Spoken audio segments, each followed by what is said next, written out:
Alrighty, got that. Got that. Got this. It's just like alerting everyone. Ooh, that was fancy. All right, y'all. Good morning. We're a little early, 5 minutes early. Happy Friday. We made it. You know, it's funny, Jeff. I don't know if you feel this way. I've talked to so many people in the corporate world. I feel like time's relative. When it is crazy. I feel like I blinked an eye and it's already Friday. Well, not only is it Friday, it's also almost the end of August. Like, come on. I don't want to talk about it. What happened to August? It just flew by. Like, what in the world? Some months drag, man, but holy cow. I mean, like, we're talking about like Q4 planning now, and we're like starting to talk about 2026 with budgets. It's madness. Crazy. It's nuts. Good morning, everybody. Welcome. You're probably like, Taylor, what are you doing going live on a Friday? Well, I typically don't. But I had an all-hands meeting on Wednesday, and Jeff and I were supposed to go live on Wednesday, and I had to move it. So Jeff was very gracious to do this on his day off. So thank you, Jeff. I appreciate you. Yeah, there's nothing like starting a job and finding out that they give you 4 days off a year that are just, they're not holidays. You still get all your holidays and all the other stuff, but they just give you 4 wellness days. For real? Today's just a wellness day. It's like, please no touch your laptops. I love it. I can do that. Wellness Day with Taylor. Yeah. Right. That's what this is. Wellness Day with Guidance Counselor 2.0. That's awesome. I love it. Well, say hey, y'all. I'm starting to see people in the chat, which is good. Again, like I told, I've been doing this for 5 years. This is kind of my spiel. Doing it for 5 years. I was doing it for really 4 years every day. That was very aggressive. Should have not. That was just a lot to shoot. But I met a lot of people because of it. Yeah. So this is Jeff's first time. First time guest. Won't be the last. But it won't be the last. Yeah. I love it. And then Jeff and I have kind of kindred spirits here. Your son is in marching band, right? He is. He's a senior. He runs the percussion group in his high school band, but he also does. Go. Yeah. Let's go. I love it. Yeah. So we bonded over marching band. Any marching band nerds in the chat, please drop it. But yeah, it's so funny. My wife the other night was like, "Why are you still up?" And I'm like, "I got on DCI TikTok." And I was like, I don't talk about it a lot, but like marching band and DCI and WGI, for those of the folks who don't understand what I'm talking about, you're probably like, what the heck are you talking about? Is really, really has a part of my heart. So anyways, but please say hey. We'd love to hear from you. This is a networking opportunity. I have received so many DMs from speakers that we bring into the Discord and on Guidance Counselor 2.0 that say the amount of DMs, the intentional DMs I get from folks is incredible. I had one speaker go, "You have your community trained," which probably is like the biggest compliment I could get. So please message Jeff, tell him you said hey, tell him you tuned in this morning. Jeff is wonderful. But also connect with people in the chat, right? I mean, again, I literally got off a call just now with some DevOps guys in Raleigh, and they were talking about how the DevOps meetup went away. And again, like what we're trying to do at Torque is develop these kind of virtual streams and programs to allow you to have the opportunity to network. And I tell folks, if you've networked over the last 5 years of my live show, you would have an expansive network. So please do that. Also some housekeeping things, AppWrite. So I'm part of the Heroes program. I always say this, I'm probably the only non-technical hero ever. I don't even use AppWrite. I barely know what it does, but I love the people and I want to rep their brand. So go check out AppWrite. If you talk to anybody at AppWrite, tell them me and Jason are both AppWrite heroes. Tell them the Torque boys sent you. Also too, listen, we got a lot going on in the Torque community. It is crazy. Check us. Excuse me. Check out our community page, torque.community. But then also, if you want to go live, if you want to know when I go live with great guests like Jeff, I just sent the text out. Text live to 615-235-5650. Sadly, I think it only works for the U.S. folks. I don't have a WhatsApp channel yet. And then also to our Discord, would love to have you as well. We got a lot of people tuning in. Kishore, it's good to see you. Tim, it's good to see you. Yes, sir. Tim, Drumcore, absolutely. Naz, great to see you. Ricardo, Richie, Chris, Michael, first time. Let's go. It's Friday. It absolutely is. Man, we've gotten away from that Friday saying, Jeff. I appreciate you bringing that back. Friday, everybody. Kelly, it's good to see you all this morning. Pat, from Raleigh. It's good to see you, brother. Had a chance to hang out with him at All Things Open. I was out there last week. I did the quads, the quints, the tenors, whatever you call them. That's what I did. I also was percussion lead as well. Hanan, it's good to see you this morning. Roxy, Oscar, again, I need to go live more on Fridays. Jalen, it's good to see you. Emre, it's good to see you as well. Chris, again, we got the folks here today. All right, enough of me yapping. We're at 9:30, so Jeff can finally talk. Jeff, let's give the people what they want, man. Who are you? What do you do? And then what's behind you? Well, those are all great questions. So who am I? Right now, it says on the screen, I'm a principal developer advocate for Dynatrace. But that's just me professionally, right? I've done all sorts of things in my career. I've spent a good chunk of my time at Microsoft, and I was the chief technical evangelist for Alexa for 7 years. Oh, nice. If you've talked to one of those, if you ever used a skill, I probably had some hand in helping the folks that were building that put it together. So it was a good time. Love voice development. But as the industry shifts and changes, so do our careers. Yep, absolutely. And so yeah, it's been good. And the stuff behind me, for those of you that don't know, and I saw a couple people mention it in the chat, these are toys called Funko Pops. Okay. They make them for just about everything. And a lot of people, when they get on a call with me for the first time, ask me, that wall's fake, right? Like that can't be. Dude, you popped up backstage and I was like, what in the world? These are all 100% real. I can pull everyone off the wall. I love it. That's awesome. It started as a collection with me and my kids probably 10 years ago. And, it was 5 or 6 of them. And then it was 10 because, you go to a store and you're like, oh, I love that one. Yeah. And then my wife very wisely was like, where are we keeping these, Jeff? And I was like, that's a fantastic. That's a great question. Yeah. And so I put a couple shelves up in here, and then my kids were like, "Oh, we have more space." And so this is actually the 3rd iteration of the wall, but it's become kind of a fun thing. We actually haven't bought one of these in a few years, but it makes a great backdrop for sure. I love it. Yeah, quite the collection. Absolutely. Man, there's so much to talk about and dive into. But the main reason why I kind of did, first off, Jeff, if you have not checked out Sir Trek, I want to give a shout out to Sir Trek. Jeff's a part of that conference. It's in Columbus. Highly recommend. It was great. Jeff had me as speaker this year. Yeah, it was fantastic. You're in Columbus though, right? I am in Columbus. Yeah. Okay, cool. Sweet. Yeah. So great event. I'm glad you brought Kevin Griffin into the fold. Obviously, love that dude. Actually had lunch with him a few weeks ago in Nashville. But again, if you have not checked out Star Trek, highly recommend it. Incredible conference. I showed up and was floored. Also, really cool venue, movie theater, and then you get to watch the movie at the end, which is fantastic. Like, yeah, it was an idea that we came up with a long time ago. I can give a quick story on that. Yeah, so, please go ahead. Yeah, we got time. Me and a buddy of mine, Matt Casto, were at an event that Microsoft put on in Vegas called Mix. This was in 2009, and it was in like March, and we were so fired up about like the kinds of content they had. I was working at Microsoft at the time, and we said we should do something like this in Columbus. Let me reach out to the people that ran Mix and see if we could do like a remix event in Columbus. Let's do a regional kind of thing. And so I reached out to them and I was like, hey, you guys have an awesome thing here. I'd love to be able to do a remix, like same branding, same everything, bring some of the speakers in, same content. What do you think? And they were like, we love this idea, Jeff. You should totally run with it. Here's a couple of caveats though. You can't use any branding. You can't use the word mix. And we're not going to help you at all. And I was like, oh, cool. Fantastic. Tight. And so that was in early March. And on the first Friday in May, we held the first Star Trek in Columbus, completely on our own. And the idea for the movie theater was just a cool venue, right? Like these huge screens, you can see code and all sorts of stuff in comfortable chairs. Yeah, it's real cool. I've never been on a movie screen until then. So now I'm going to add actor to my resume. Yeah. Jump on IMDb and add your stuff. Absolutely. So, all right, let's, I pinged you because you just went through a job search. How long did that job search last? From the day I was laid off till the day I started a new job was exactly 6 months. Okay. So, I would say that's about average with what I'm seeing right now, in the market.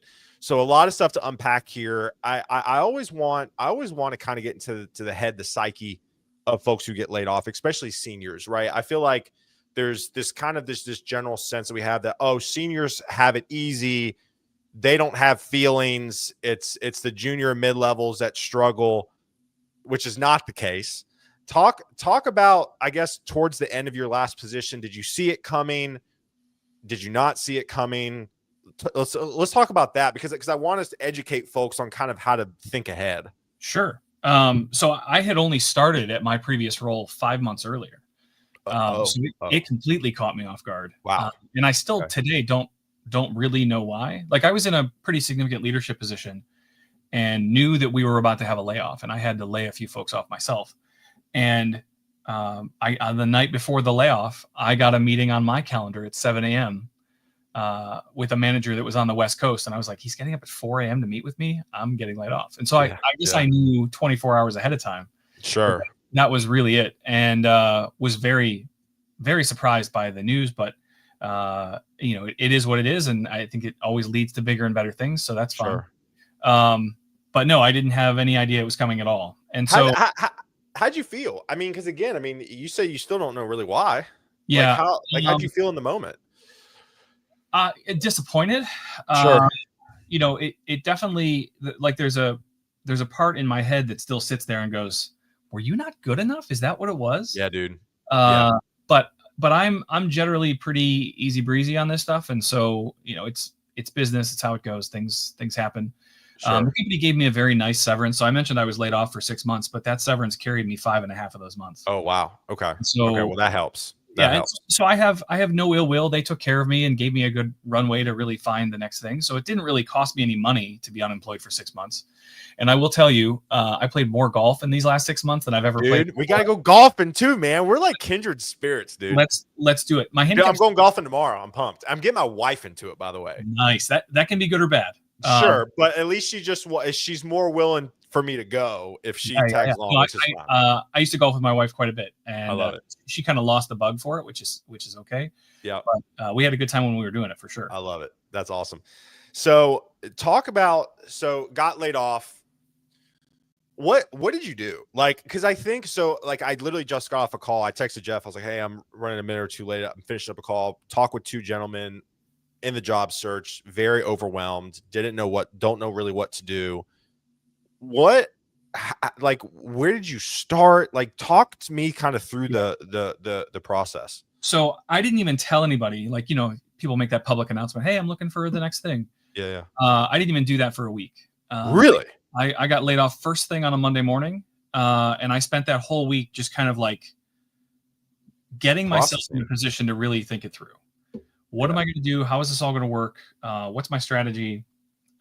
Didn't really come up with a lot of good answers right away. It was kind of an evolved strategy as I went, but I reached out to people that I had enjoyed working with. Some people were at companies I'd been previously, or they'd moved on. Like, I have a person that I worked with at Amazon that is at NVIDIA now. And he's told me on a number of occasions, if I have a role, I'm always trying to hire you. Just keep that in mind.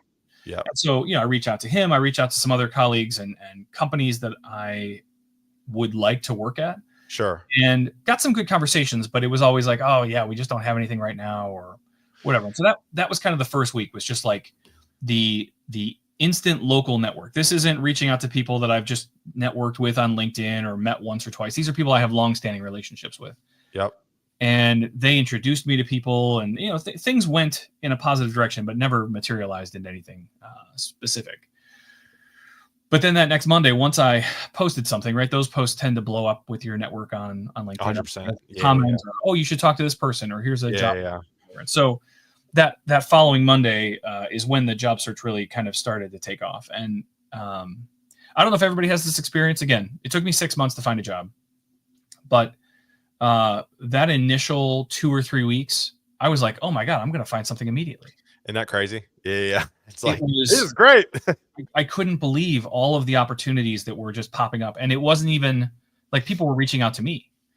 And part of that is networking. Part of that is building a solid reputation over a 25-year career, right? Yeah, for sure. And most of my roles have been very public. So even just in doing my job, I'm building a network. Correct. Yeah. But those things then fizzled too. And I was like, all right, let's start round 2. And so that's when I really started to dig into like LinkedIn job listings and a couple of other boards. There's a great website called DevRel Careers where a lot of interesting developer relations roles exist. And so I started chasing down a lot of those, and it became at least a part-time job, if not a full-time job, where I was just looking at anything and everything that I could find online and firing in a resume. Yeah. And instantly I realized pretty quickly that isn't a strategy. That doesn't work. I got a lot of, there was one job listing I saw. I don't remember who the company was, but they were looking for someone with 5 to 7 years of experience building apps for voice that could do developer relations work for their company. And it was a very capable developer, speaker, writer, content, all the stuff that I have checked boxes for my whole career. Sure. I thought, fire a resume at that. I've got to be one of the most qualified people on the planet. Yeah, seriously. You did it for Microsoft. Yeah. And I got an email about 3 weeks later. Hey, we've decided to look at other candidates. And it's like, what? Like, you didn't even get a phone call. And so there was a moment on my LinkedIn where I posted like, do I have a perception problem? When you look at my resume, right? We've talked about it. I was at 9 years at Microsoft. I was 7 years at Amazon. Do I have a perception that I'm too expensive? You just look at my resume, you're like, we can't afford this guy. And people are like, no, that can't be it. Like, no one would just assume that. But I think that's what was happening to me. Because I talked with a hiring manager at Microsoft, and we loved each other. The vibe was there. Everything was perfect. Yeah. It was wildly qualified for the role. And she had to go on vacation. And so one of the recruiters reached out to me and said, hey, we've decided to go another direction. I just wanted to tell you in person. I know you've been talking for a while. And I was like, oh, that sucks. Why? And they go, well, we've kind of determined that we can't afford you. And I was like, we've never talked about money, ever. Not even like once. How are you making that determination? And they said, well, here's the salary range. And I was like, oh, but the one that you posted, like was it lower? I'm assuming it was significantly lower. Yeah. I mean, I think their range was something like 120 to 220 or something. Yeah. Which is a pretty substantial range. Sure. But they were leaning into like the 130 to 140. Yeah. Which is a very good salary. It's just less than I wanted to take. Sure. Yeah. And so I thought I fell comfortably within their range, and as it turned out, they were right. They couldn't afford me, or at least didn't want to afford me. But that was a big eye-opening moment for me. Like, am I too expensive? And so that kind of rattled around in my head for a little while, as I was getting all of these other declines from all these resumes that I just kind of fired into the ether. Sure. Yeah. And I'm still getting some. There's some that I applied to 5 months ago that I'm just now getting. Hey, we've decided to go a different direction. Crazy. Months, guys. What are you doing? Yeah. So I put my thinking brain on and said, hey, there's got to be a better way to do this. And then I thought back to a time about 2 years ago. I was in the process of getting ready to leave Amazon. I saw that they were ramping down all their investment in Alexa, and things were kind of pivoting and changing, and I wanted to leave before I was asked to leave. And so I decided to leave Amazon. And one of the things that I really wanted to do, as you've guessed, I'm a collector. And so as a kid, I had a baseball card collection. Nice. During COVID, my brilliant wife again was like, what are you doing with all these childhood baseball cards? And I was like, I got nowhere to go, no one to see, nothing to do. Let me go through all those and see, kind of what I got here. And so as I did that, I started finding new modern cards and buying some of those too. And I was like, oh, this is actually really fun still. I like this. And so kind of got back into card collecting. And one of the things that I realized pretty quickly is that there is no software today meant for people that collect cards. There's lots of people that have opportunities for people that invest in cards. Hey, I'm going to buy this card because I expect it to go up through. Yeah.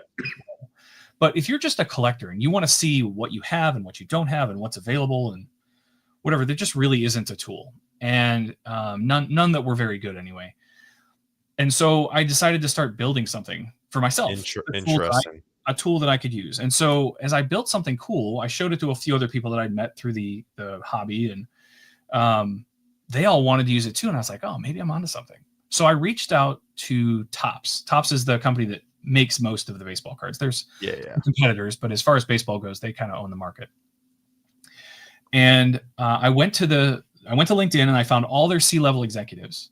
And I promise this story wraps back to what I was talking about. No, you're good. We got time. This is why I went a little longer on Guidance Counselor 2.0 in general, so we can have these conversations. So I reached out to all their C-level executives. There were 6 of them.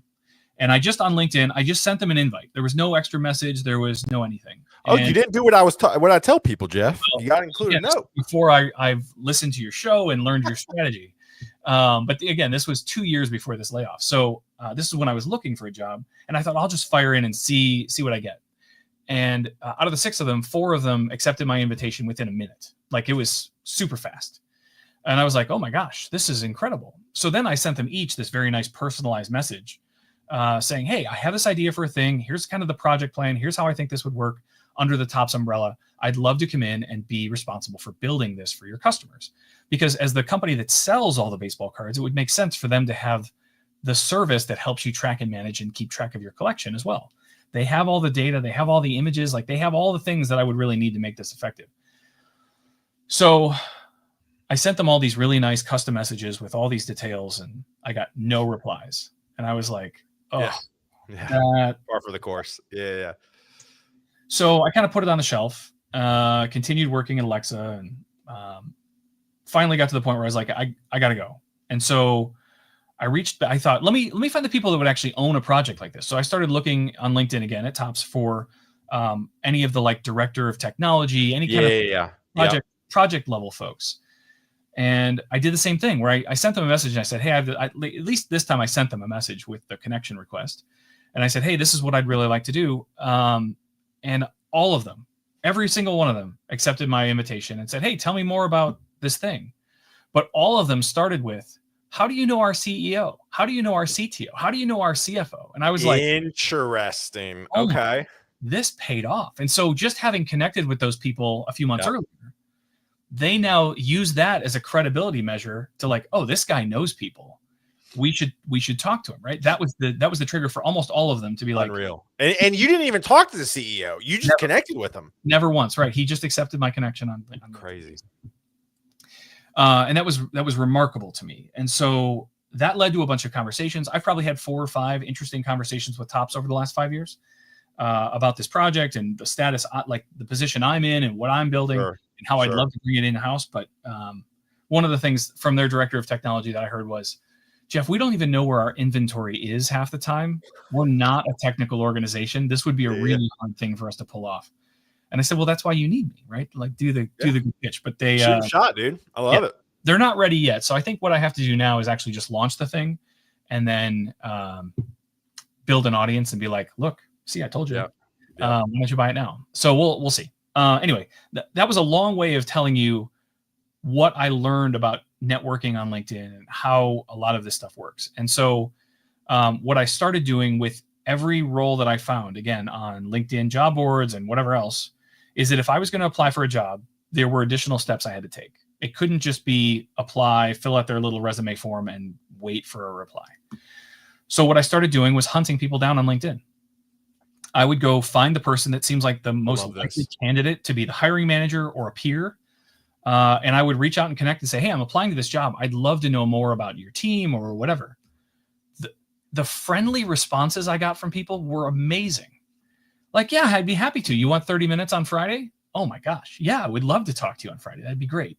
So what does your messages look like, right? Because I think that's where people get really messed up, where it's like, and this is great. I get goosebumps when people talk about good things, and I'm getting goosebumps right now. But like, so you're messaging these people before you submit. What does the message look like? I'm digging through my LinkedIn messaging right now, trying to find. I love it. Yeah, real time. I love it. Yeah. Let's see. My initial message was, let's see.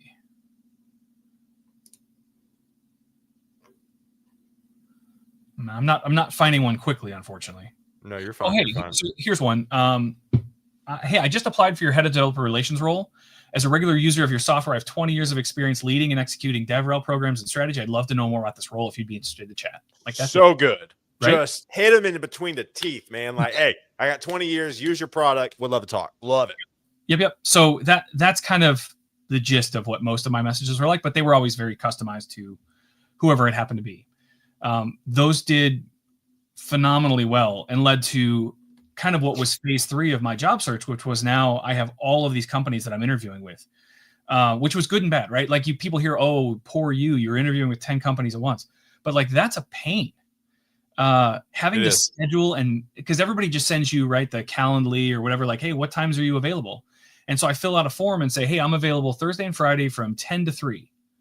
Except that by the time they get back to me, I've told 3 other companies that too. And so now it's like, are they going to schedule on top of each other, or how is this all going to balance? And so it really became over the last 2 or 3 months of the search, it really became full-time job.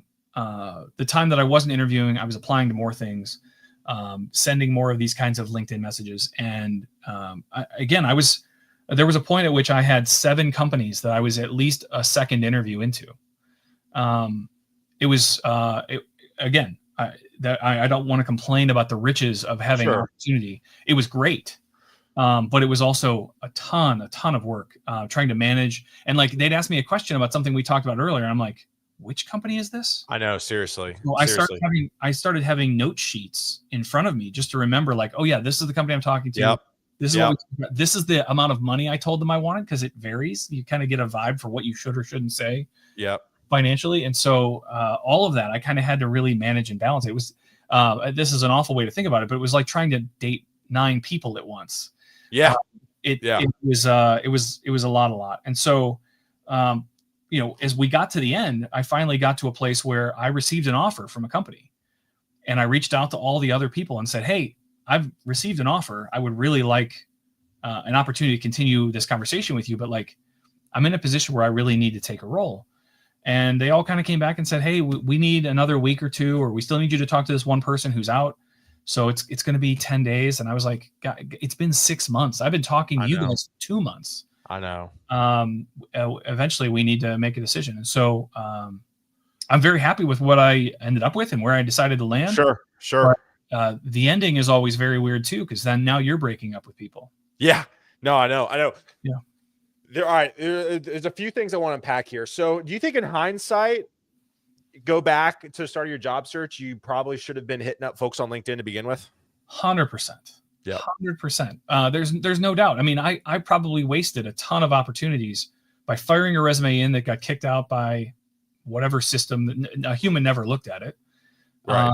And if I had just made one connection, I would have gotten that at least like vibe check interview. Yeah, exactly. I tend to thrive in a vibe check interview, so that's all vibes. Yeah.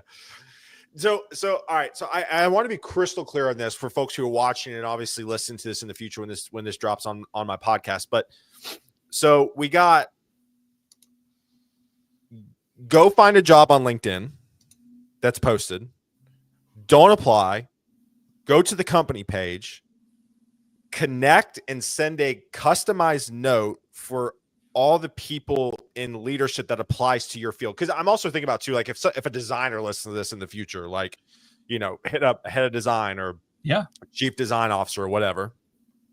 Hey, love your product. Hey, like for example, like if you're a designer and you want to go work at MetaLab, who developed our marketing site and kind of the wireframe mockups for our platform, you're like, hey, I know I saw Guidance Counselor 2.0, Taylor with Torque. I know you guys did the redesign. Would love to chat, right? Bring in something.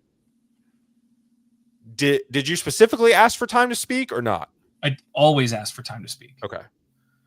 Did you specify the amount of time? I did. I generally said 15 or 30 minutes, depending on what I thought I could get away with. Because most execs don't have 30 minutes to get. No. Well, and again, for when I was going to Tops and reaching out to those high-level executives, I wasn't asking for a meeting at all. I wanted them to look at the stuff that I had on their time. Yeah. And if they wanted to chat, like now they have incentive, like, oh, this is interesting. This might be a good bit. Like I was pitching a new business unit basically. And so that was going to need more than 15-minute phone call. Sure. And it did end up turning into some great phone calls. It just, I had to wait until I got into the director level folks before that really took. So find the job, how many messages, like, did you try to cover the whole org? Did you send 2? Did you send 5? Like, what did that look like? For most companies, when I was just trying to connect with a person about a role, it's surprisingly easy, honestly. If you're applying, it really is. You just see it, note, quick note, yep. send. If you are applying for a job you're qualified for, you know who the hiring manager is going to be. Like if I'm applying to be the director of DevRel or even just a developer advocate at some company, I'm reporting up through the marketing organization or the product organization. It's not clear always. But you could also just go find the other advocates that are on the team and be like, hey, I'm interested in this role. I'd love to know more. Can you connect with the hiring manager, or can we chat about what you do? I will tell you that the positive responses I got to those and the number of times people were like, yeah, I'd be happy to chat, was surprising, because they have this entire HR recruiting wall built specifically to keep people out until they're ready. And the number of individuals that were like, yeah, come on in, I'll talk to you for 20 minutes. That sounds great. Was I mean, looking back on it, was very surprising. They should not have said that. Yep. So then, okay, so you get somebody on the call. What does that conversation look like? Because I'm trying to put myself in, like, all the conversations I have week over week with people kind of struggling in their job search. You get on a call with a leader of an organization. Are you coming with questions? Do you control the meeting? I guess give me the structure of kind of what those calls look like. Yeah, there's a couple of angles that I take. They all kind of merge together. But the big ones for me are, I know you're hiring for this role. What does success look like a year from now? Like, what is the thing a year from now that you're gonna be like, I'm so glad I hired this person? Am I that guy? That gives me a good feel right then. A lot of them, again, developer advocacy is a weird role, because sometimes it's sales, sometimes it's marketing, sometimes it's product. And one of the things that I find is that if they talk at all about leads or revenue, I'm not your guy. I like to think that I'm a very good developer advocate, but I am not here to just accentuate your sales arm and drive more leads into a sales funnel. That will naturally happen, but that's 100%. That is not something that I'm here to do specifically. And if you're measuring me on revenue, I mean, you know this, you speak everywhere. Like the times that I go speak at an event, I'm going to get people hyped and I'm going to get them thinking about the product or the technology or whatever it happens to be. They might use it for themselves, but developers use those things like a tool belt. Like, oh, cool, now I know Dynatrace. Cool, I'm going to throw that on my belt, and when the problem presents itself, I've got that on my tool belt. Now I have a way to solve that thing. And it might be 6 months, a year, who knows? And so being able to tie it to revenue, especially because I don't have a way to like attribute all the people that were in my audience to some action they take 6 months later, it just becomes a very complicated way to measure success of developer relations. Yeah. But overall, how would you measure the success of developer relations? It varies depending on the activity. Sure. If you're thinking about content, it's about engagement. It's not about followers or any, like, followers are great, but they don't really translate. Well, the state of social media now, follower count arguably doesn't matter anymore. Yeah, I mean, almost any social media. If you want me to have 100,000 followers, I can buy them for about $8. So it doesn't really mean anything. But engagement does. If you can get real engagement from real people, that goes a long way. And so engagement is kind of the blanket term that I use for successful metrics around developer relations work. But that takes a different form depending on what the media is. Yep. Got a few questions here. Elliot. So Elliot brings up, I was going to circle back to this, but I'm glad Elliot asked it. What did salary negotiations look like? I mean, in full transparency, the conversation I had with these two gentlemen in Raleigh, they've even made a comment that they're seeing salaries be less, especially from a very senior level. Yeah. I think my hot take is, I think companies know there's a lot of candidates out there and they can drive down salaries, which I knew what would happen. I called this 5 years ago, knew this would happen. How did this look throughout your job search?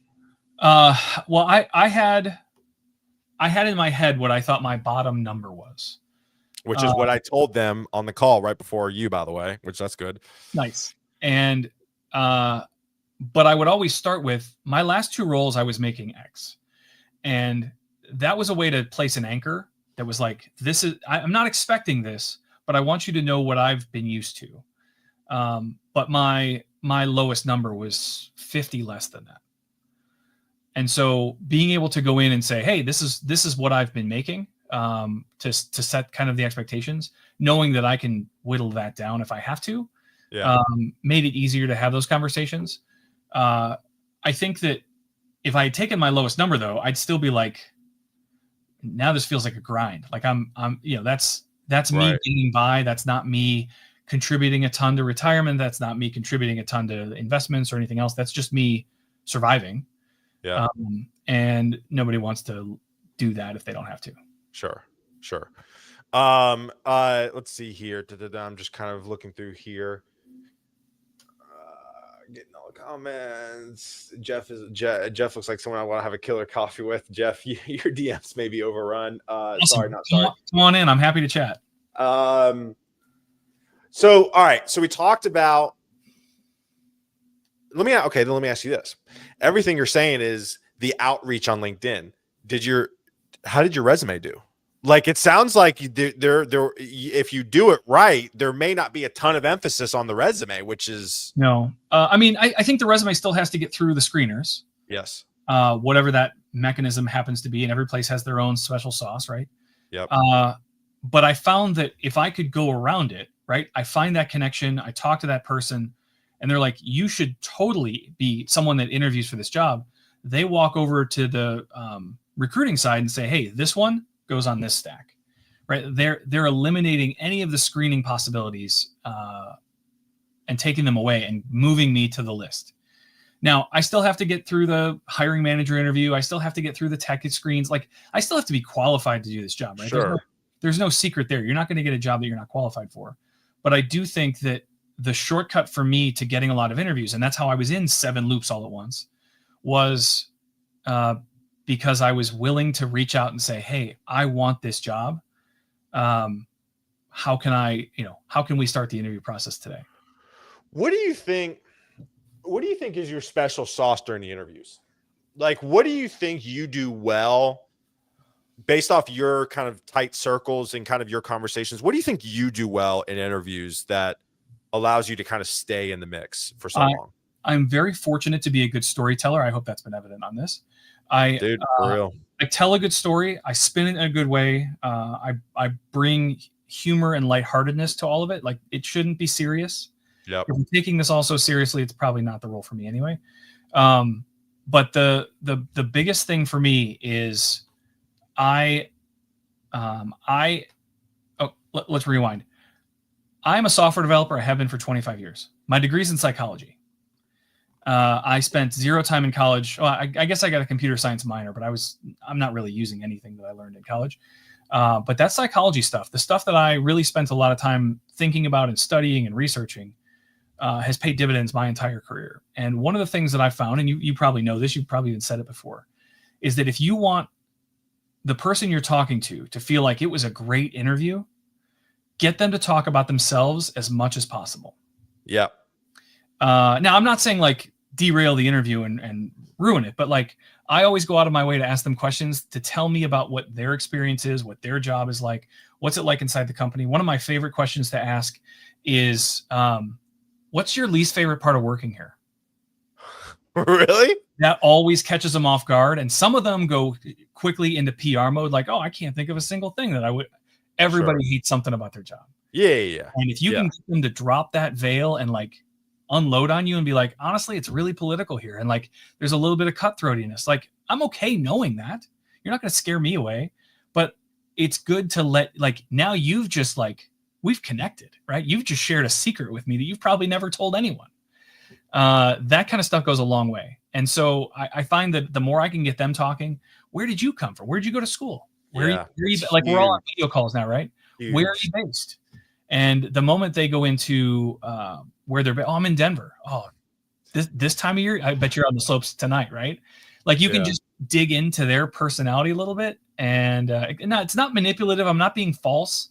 I'm being genuine and honest, but I feel like they will walk away from that going, wow, what a great conversation. I got to talk about myself the whole time. It goes a long way. Absolutely. So let's talk about offer negotiation phase, right? So we've talked about LinkedIn outreach. We've talked about interview, what separates you. Let's kind of get into like the offer negotiation phase. What did that look like? Did you have to counter? What are your thoughts on countering? Just give me kind of thoughts. Yeah. So in some of the previous roles that I interviewed for, I did counter. I mean, I had received a couple of offers throughout the 6 months, but they were so lowball that they weren't things that I could even get to. And so I did push back on those. I was like, look, I love this role. I like the company, but like I've got to be here to even consider it. And they were like, oh yeah, there's just no way we could do that. But like, and I mean, some of these were amazing roles. There was one at Microsoft that I was just blown away by. They reached out to me. I went through the interview process. I was talking with the hiring manager, who's actually an old friend of mine. And he goes, look, the way they structured this role, like the highest I can bring you in is here, but I know you're going to kill it. So a year from now, there's a good possibility that we promote you, more money, whatever. And I was like, I've seen those promises not come true. If I had $1. Right. And so as a result, like I passed on a few things like Sure. that. For the role that I took, I did not negotiate at all. They made me a very fair offer. And I feel like I think this is one of the reasons that I'm very happy with where I've chosen is I feel like they recognize the value that I bring. Yeah. And now I don't have to sit around thinking like, man, should I have waited? Should I have found another job? Like, yeah. is this enough money? I mean, it's certainly not on my high end. I'm making, 30 less than I was in previous roles, but it's Sure. I still feel very good about where I'm at.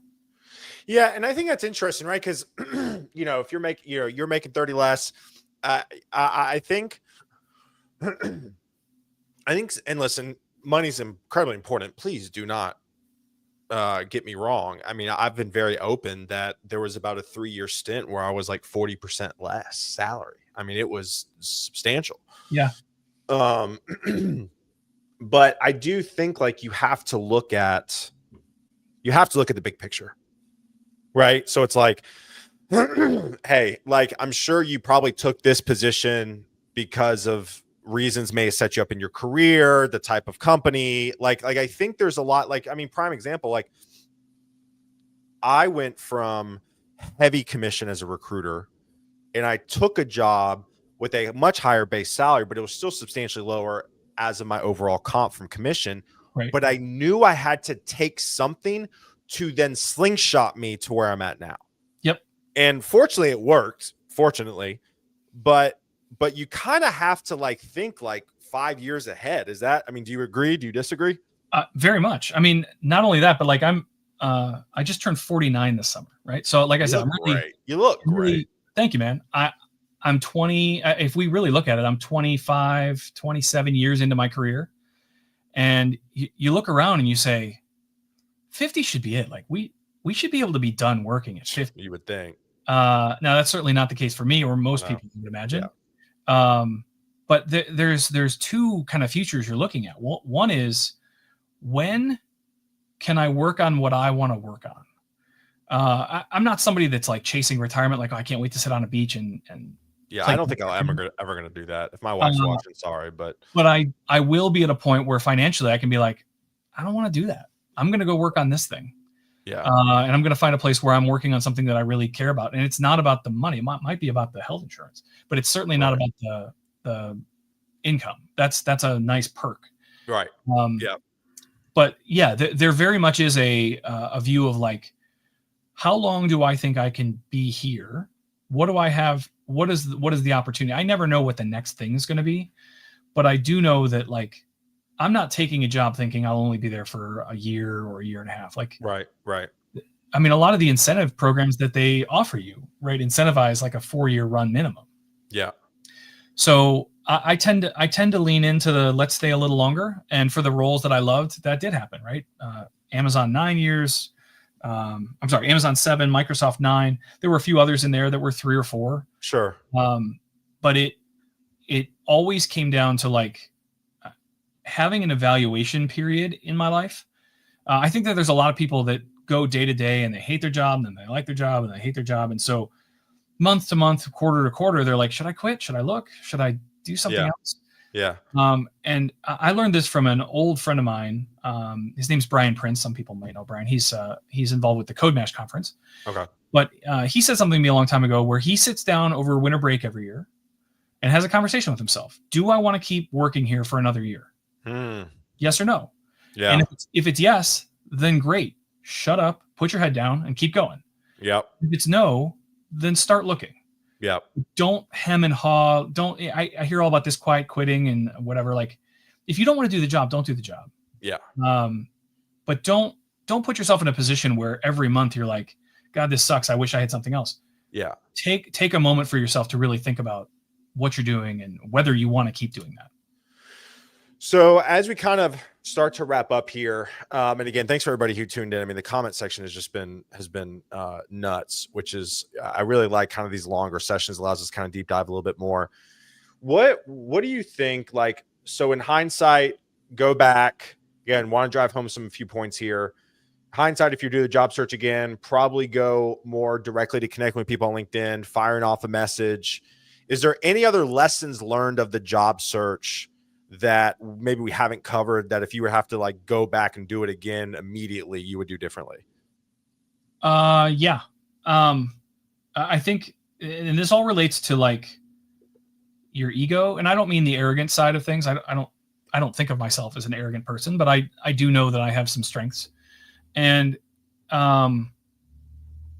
when I see a job that I know I'm almost uniquely qualified for, and I don't get the phone call, or I get a decline email or whatever, there were times where it was dark. Like, yeah, am I done? Is this over? Like, is my career ending? 6 months is a long time to just have self introspection. It is. And I would say the thing that I've learned through all of this is don't take it personally. Yes. All of this is business. The same reason that you got laid off is business. Don't take it personally. It wasn't the right match for whatever reason, and that's fine. There are 1,000 more jobs. There was a never-ending stream of opportunities, even for what is kind of a niche field that I live in. There was still dozens of roles a week that I could apply to. I didn't want all of them. I tend not to lean into things like crypto and blockchain. Lots of opportunity there for people like me. Yeah. But that's just not my vibe. That's not where I want to be. So I like dev tools. That's kind of the thing that I focus on. So I think that's the thing that I learned the most out of this, is that it's not personal. They don't hate you. You might even be qualified, but they found someone they wanted more. And that shouldn't be taken personally. Anything else? Was that pretty much? I mean, we've covered a lot. Don't get me wrong. I just want to make sure that. Yeah, you can definitely overdo it in the job search. I mentioned I played a lot of golf. You've got to. I think pulling yourself back, I think, actually can slingshot you forward. Yeah, you've got to be able to step away. If you sit at your desk or your couch or wherever you happen to work on your laptop and just grind every day looking for jobs, you're going to burn yourself out. Yeah, I agree. You've got to find something, find a hobby, find a way to get outside, do something. Yeah. I think that a reasonable amount of time for I am the breadwinner, I need to make some money kind of job search. I wouldn't put more than like 4 hours a day in. Yeah. That's probably still on the extreme side. Yeah, absolutely. Yeah. I mean, so I had a great conversation, 2-part conversation. You can check it out on my YouTube or the podcast. So I interviewed Lawrence Lockhart. He got a job from layoff to job offer in 89 days. It was kind of crazy, his story, but he talked about that. He time blocked lunch. He time blocked hanging out with the family. He time blocked morning quiet time. Like, he didn't just sit at his computer for 8 hours grinding. Right. And I think like the biggest thing is you have to show up as your best self in every single interview. And if you are grinding and miserable at the job search and applying and cold DMing and all this stuff, you're going to naturally get irritable. Then you're going to have to switch to an interview. Like it's just not going to work well. No. I mean, you got to put that shiny face on and tell that same story over and over and over. And so it's good to be fresh. I think you really need to be able to manage that. And the other thing I'll mention, I think a lot of your audience are probably technical folks as well. Yes. Yep. One of the things that I found that really helped me was this TOPS project thing that I was working on. Yeah, give yourself something fun. And I had code to write. I had a project to build. And today, with things like Claude and a bunch of other AI services, like you could build your own app over the next month while you're laid off and build yourself something that's making a little bit of income. Like it solves a bunch of problems. It keeps you fresh. It keeps you on top of what you're doing. You're staying relevant in the industry, but you're also building something that if you can solve a problem that you face or that you see in the industry and make a few dollars every month, that lowers the amount of money you need to make at your new job. Yeah. It lowers one of the biggest barriers often to finding the role that you want. There's so much stuff out there. I mean, literally, if anybody needs experience, I got like 4 app ideas I need help with. Like literally, like everybody has ideas. I'm sure my business partner Jason Torres is still watching him roll his eyes because I'm always thinking of stuff. But like, I got a bunch of stuff I need help with. Right? Like Jordan Ryerson, who pops in here every now and then. Jordan reached out to me years ago when I had Unicorn Finders, the podcast where he highlighted founders, and he developed our website. And because of that experience, he got the job where he's at now. Yeah. So, this TOPS project or working on a project, I think right now, like you kind of got to show that you can do the job before you get the job. Absolutely. But I think we're going to see over the next 5 or 10 years, probably more like 5, that I've heard the big guys in tech say this. There is going to be a $1 billion company that is one guy. And that's my hot take. I think we obviously got to talk about AI briefly because it, whatever. People are like, AI is going to take jobs. I think it's going to fuel more jobs, which is what my talk was in Raleigh last week for All Things Open, that you're going to have this boom of companies that are going to be vibe coded by one person that get $10 million funding and they got to scale up a team around an idea. Yep. Yeah. I think that's the thing that I'm seeing. Short term, we are definitely seeing CEOs that see an opportunity to cut costs. But as they look back, they're going to be like, I should never have done that. What I should have done is taken my 1,000 developers, instead of cutting it to 300, I should have kept my 1,000, taught them all how to use AI effectively, and produced more faster. Correct. Correct. I don't know why you would ever say, hey, let's cut half our staff and keep going at the same pace. Yep. Like what's the point of that? Yep. Absolutely. You have the tools and the technologies in front of you right now to accelerate your business. Every company that's building software of any kind, they want to deliver more features faster. Why would you get rid of people to do that? It doesn't make any sense to me. Yep. Absolutely. All right, rapid fire here. Again, thanks for everybody tuning in. This is great. I love these longer conversations, even though I've had to go to the bathroom for the last 30 minutes. All right, what's one tech tool or app you can't live without right now? I mean, if I'm being honest, the one today would be Claude AI. Really? That is, I'm on their $100 a month level thing. It's really? Yeah, it is solving 95% of my problems. Yeah. And I'm sure you're able to probably spin up that TOPS project so much faster with it too. So much. At some point I'll show it to you. It's not going to happen on this call. But at some point I will please show you what I've written almost none of the code. Are you serious? Yeah. I mean, the entire database is what I've been building over the last 2 years. That is hand curated, hand everything. Yeah. But the website that wraps around it, no, I haven't written almost any of it. I love that. Let me ask you this. First job you ever had that you got paid for? I was a lifeguard at the local pool. I love it. Jeff is a lifeguard. There you go. In my first 6 months, had to give somebody CPR, save their life. Are you serious? Yeah. 14 years old. Killed it. Unbelievable. All right. Let me ask you this. If you could have your best setup for on-site remote, what would it be? Like for me, I liked my last company the way we did it. They brought in a division every quarter for a week. So I like that. I kind of miss being in the office. I mean, I can't imagine working with Brianna Holmes and Jason Torres in the office. That would just be unhinged. But what would you say your best setup is? I've been remote since 2007. So remote is a big part of how I work. Sure. I am way more efficient here than driving and sitting in an office and getting distracted. I'm a talker.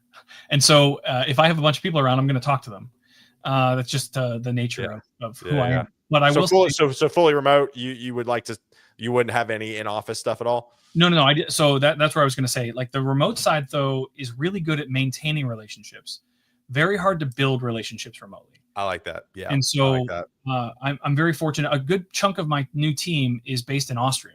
And so we actually have a team offsite in Austria at the end of September. So Austria is wonderful. It's wonderful. 2 months into this new role, I'm going to go to Austria and I'm going to meet 90% of my team. Yeah, that's huge. That's amazing.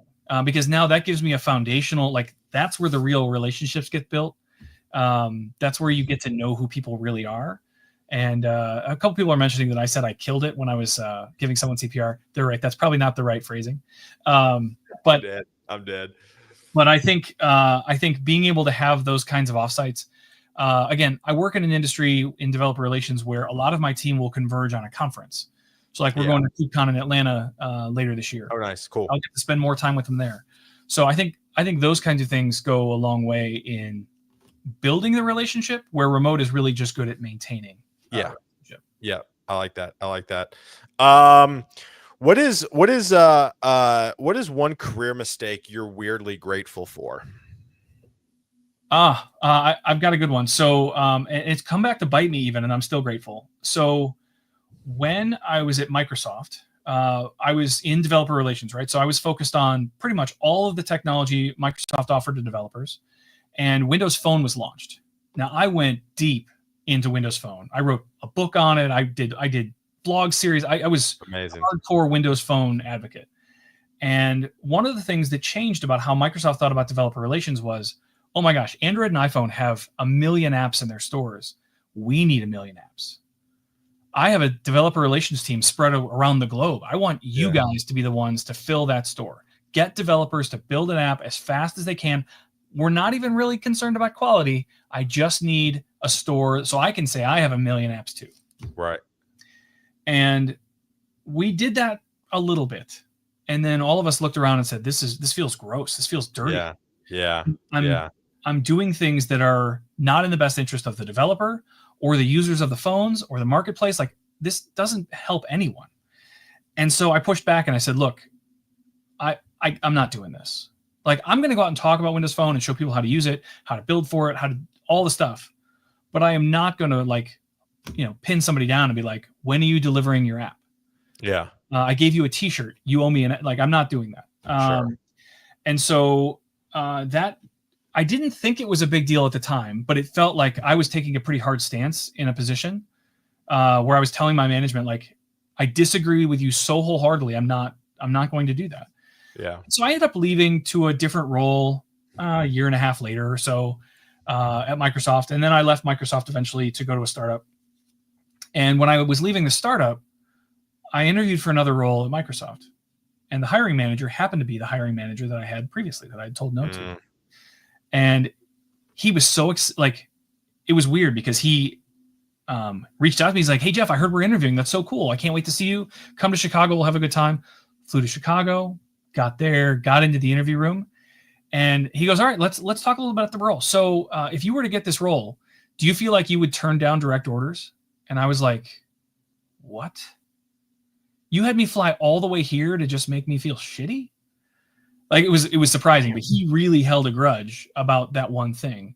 Wow. But I knew personally I was doing the right thing. Like, that was not something I wanted to be associated with. Sure. This job is very public and very networky. And if my reputation is, oh, he made us build a bunch of apps that were worthless and didn't, that wasn't who I wanted to be. And so I'm very pleased with the fact that I made that decision. Sure. But I was very surprised by the response. Yeah, absolutely. Last two questions, wrap it up here. Coffee or tea? If I have to, tea. I'm not a hot beverage guy at all, though. Okay, well, that's good. At least we have that in mind. I love it. Last question. The show is called Guidance Counselor 2.0 because we had guidance counselors in middle school, high school, and college, but now as adults, we don't necessarily have them. If you can go back in time to young Jeff and his career, what's the biggest piece of advice you tell him? Biggest piece of advice.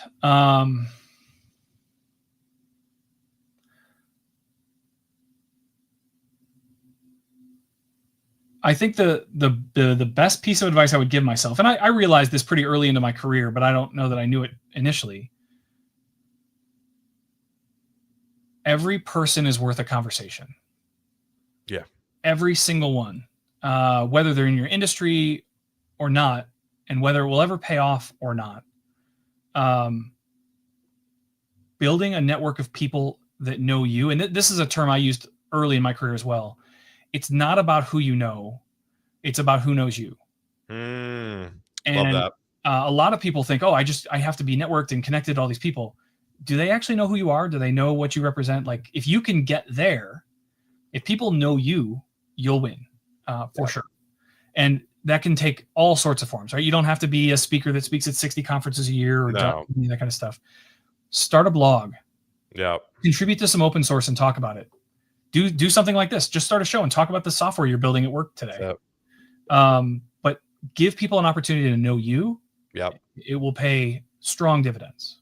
I love it. I love it. Well, y'all, thank you again for hanging out with us today on this wonderful Friday morning. Go connect with Jeff. Jeff, thank you, my friend. Stay on so I can say bye to you backstage. But y'all have a great one, and we'll see y'all Monday. Have my dear friend Nate Taylor on the show, engineering leader out in Omaha. It's going to be great. Y'all have a good one. Take it easy. Peace.